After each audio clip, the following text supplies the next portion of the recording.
ایک علاقہ تھا، اس کا دستور یہ تھا کہ وہ 1 سال کے لیے اپنا بادشاہ مقرر کرتے تھے، اور جب سال مکمل ہو جاتا تھا تو وہ اپنے بادشاہ کو زنجیریں ڈال کے دریا کے پار ایک جنگل تھا، جنگل میں درندوں کے سامنے پھینک آتے تھے، اور صبح سورج نکلنے کے بعد جو پہلا بندہ ان کو دریا کے کنارے نظر آتا تھا اس کو وہ اگلے سال کے لیے نیا بادشاہ مقرر کر لیتے تھے، اور اس کو بادشاہ بناتے وقت ساتھ یہ بتا دیتے تھے کہ سال کے بعد تیرے ساتھ کیا سلوک ہوگا۔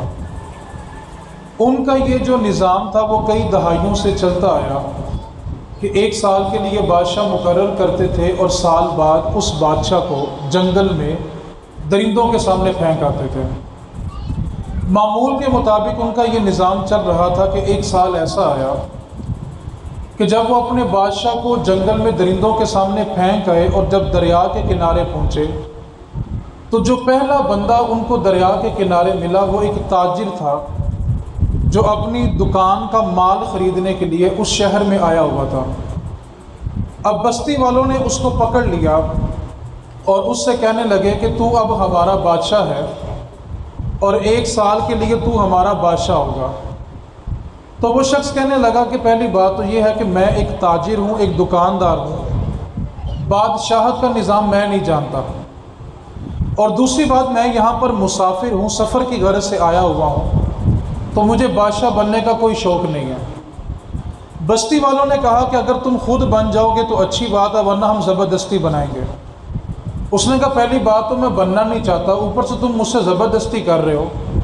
اب بستی والوں نے تیسرا جملہ یہ بولا کہ 1 سال کے بعد ہم اپنے بادشاہ کو جنگل میں درندوں کے سامنے پھینک آتے ہیں اور درندے اس کو نوچ نوچ کے کھا لیتے ہیں۔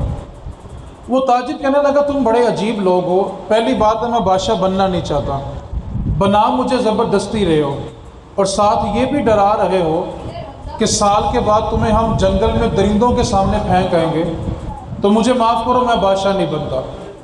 بستی والوں نے اس بندے کو گھیر لیا اور اس پر سختی کی کہ تمہیں ہمارا بادشاہ بننا پڑے گا۔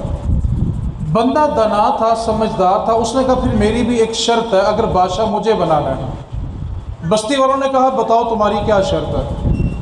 وہ تاجر پوچھنے لگا کہ سارا سال جو میں کہوں گا وہی کرو گے؟ بستی والے کہنے لگے تو ہمارا بادشاہ ہے، ہم تیرے غلام ہوں گے، جو تو کہے گا سارا سال وہی ہوگا۔ وہ تاجر کہنے لگا چلو ٹھیک ہے، میں بادشاہ بننے کے لیے تیار ہوں۔ اب بستی والوں نے اس تاجر کو لیا اور لا کر تخت پر بٹھا دیا، اور ساتھ ہی بتا دیا کہ ٹھیک 1 سال کے بعد ہم زنجیریں لے کے آئیں گے، تمہیں زنجیروں میں جکڑیں گے اور جنگل میں جا کے درندوں کے آگے پھینک دیں گے۔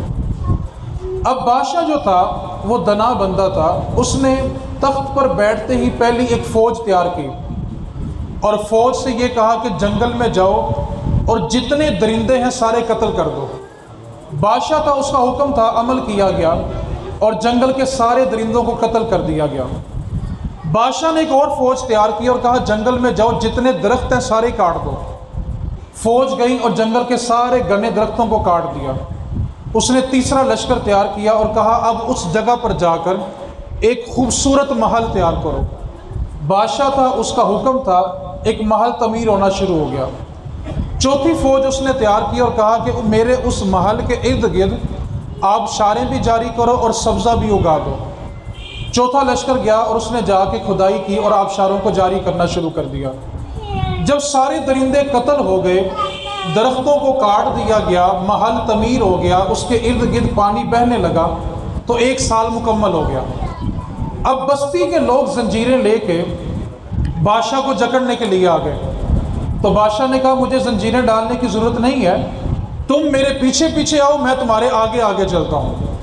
تو بستی والوں کو بڑا تعجب ہوا، پہلا بادشاہ ہے جو یہ کہہ رہا ہے کہ میں آگے چلتا ہوں تم پیچھے آؤ، جبکہ ہم جس بادشاہ کو بھی لینے آتے تھے وہ چیخو پکار کرتا تھا کہ مجھے کہاں لے کے جا رہے ہو، مجھے چھوڑ دو۔ تو بستی والے اس بادشاہ سے پوچھنے لگے کہ یہ کیا ماجرا ہے، آج تک جتنے لوگ تخت نشین ہوئے جاتے وقت وہ چیخے پارتے تھے اور روتے تھے، تم ایک واحد بادشاہ بنے ہو جو یہ کہہ رہے ہو کہ میں تمہارے آگے آگے چلتا ہوں، تم میرے پیچھے پیچھے آؤ۔ تو بادشاہ کہنے لگا اصل بات یہ ہے کہ مجھ سے پہلے جو بادشاہ بنے تھے وہ یہاں رہ کے یہیں کا سوچتے رہے، اور میں یہاں رہ کر اس گھر کا سوچتا رہا جہاں میں نے ہمیشہ کے لیے جانا تھا، اور میں نے یہاں پہ رہ کے اس گھر کی تیاری کی جس گھر میں نے ہمیشہ کے لیے جانا تھا۔ اس لیے آج مجھے جاتے ہوئے خوف نہیں ہے، ڈر نہیں ہے۔ کیوں؟ کہ میں نے اپنے اس گھر کی تیاری کر کے رکھی ہوئی ہے جہاں تم مجھے چھوڑنے کے لیے جا رہے تھے۔